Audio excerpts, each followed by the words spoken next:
Equation of velocity of one particle is given.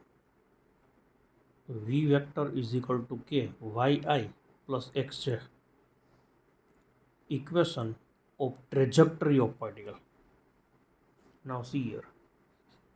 V vector is equal to ky I caret plus kx j caret. Compare with component of velocity. V vector is equal to vxi plus vyj.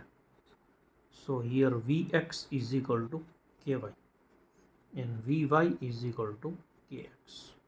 But vx is differentiation of x with respect to time, that is ky, and vy is differentiation of y with respect to time, that is kx. Now from this take the ratio dy by dt upon dx upon dt. So it is kx upon ky, so it is x upon y.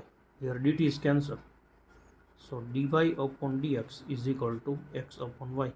From this y dy is equal to x dx.